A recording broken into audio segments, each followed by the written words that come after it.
Hello and welcome to the final section of the Revolution and Enlightenment unit, Colonial Empires and the American Revolution. Intellectual challenge and population pressure. Major trends reverse previously quieter 18th century European themes. Things were brewing beneath the apparent calm of the 18th century. Enlightenment thinkers challenged the existing order and opened a gap between intellectuals and established institutions. Enlightenment thinkers challenged regimes that did not grant full religious freedom or that insisted on intellectual privilege. They were joined by business people in encouraging economic and technical change. Another source of disruption was the huge effect of population increase. Western Europe experienced a huge population jump after about 1730. This population pressure drove many people into the working class, as they lost their chance to inherit property. Population increase prompted rapid expansion of domestic manufacturing. Materials, work orders, and sales in the capitalist system depended on urban merchants. This is called proto-industrialization. Upper-class families, to protect their more numerous children, tightened their grip on public offices. Business families were more willing to take risks. Rural families were forced into the proletariat. The population growth stimulated a rapid expansion of domestic manufacturing and consumerism, and many villagers began to change their dress to more urban styles. Colonial empires in Latin America. After the Spanish and Portuguese colonized the Americas, a new civilization arose that we call Latin America. Colonies often developed differently from their parent countries. Latin America was a multicultural society. Europeans and Native Americans were intermarried. Their offsprings were known as mestizos. Close to 8 million African American slaves were brought to these countries. Mulattoes, offsprings of Europeans and Africans, were also part of the unique society of Latin America. The Portuguese and Spanish sought ways to profit from their colonies.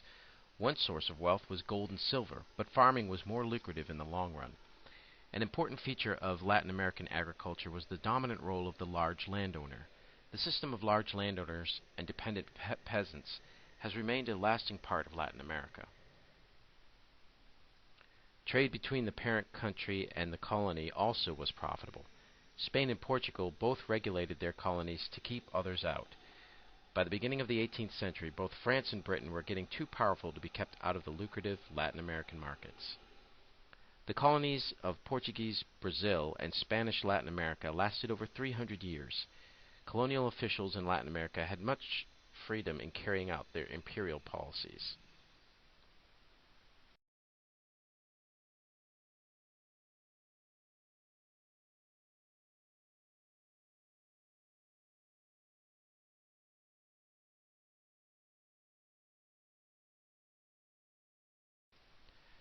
Britain and British North America.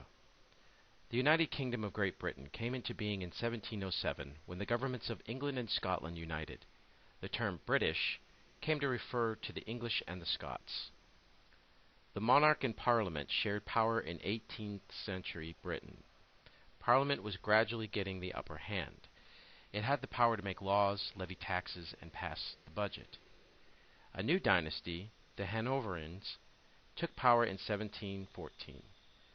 From the first Hanoverian king, George I, their chief ministers were allowed to handle Parliament, and so were powerful. Robert Walpole was prime minister from 1721 to 1742. The middle classes wanted Britain's trade and empire expanded. One place for expansion was North America, where Britain controlled Canada and 13 colonies on the eastern coast of the present United States. Merchants in the colonial ports of Boston, Philadelphia, New York, and Charleston did not want British governments to run their affairs. Colonies had their own legislatures and often acted independently.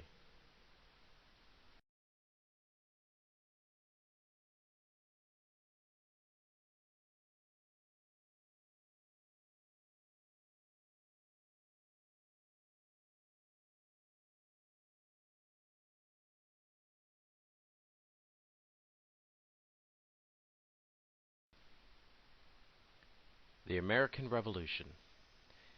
After the 7 Years' War, Britain needed more revenue from the colonies. In 1765, Parliament imposed the Stamp Act. Printed materials such as legal documents and newspapers had to carry a stamp showing that a tax had been paid to Britain. After strong opposition, the act was repealed in 1766.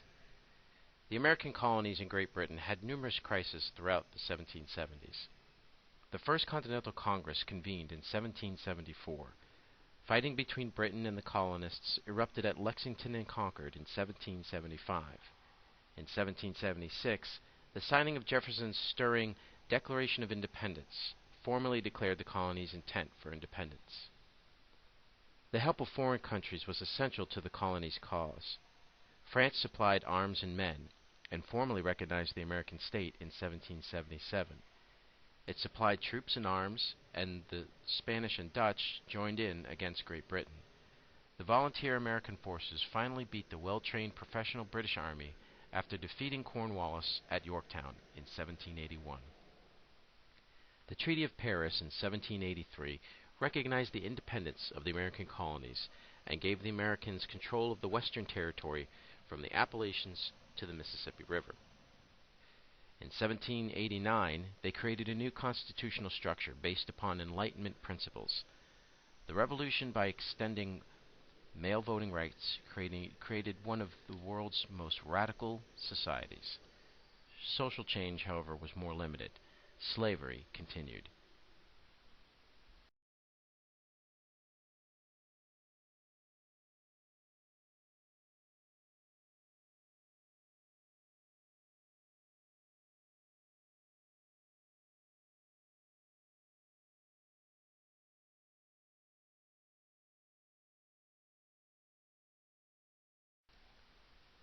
The birth of a new nation. The 13 former colonies were now states, having created a new social contract. They had little interest in forming a country with a strong central government.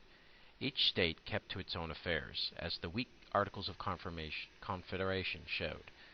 Soon it was clear the government under the Articles lacked the power to deal with the new nation's problems. In 1787, delegates met to revise the Articles. That meeting became the Constitutional Convention. The delegates wrote a plan for a new national government. The proposed Constitution created a federal system. Power is shared between the national and state governments. The national, or federal government, had the power to levy taxes, raise an army, regulate trade, and create a national currency. The federal government was divided into 3 branches in a system of checks and balances. The president, or executive, had the power to execute laws, veto the state's acts, supervise foreign affairs, and direct military forces.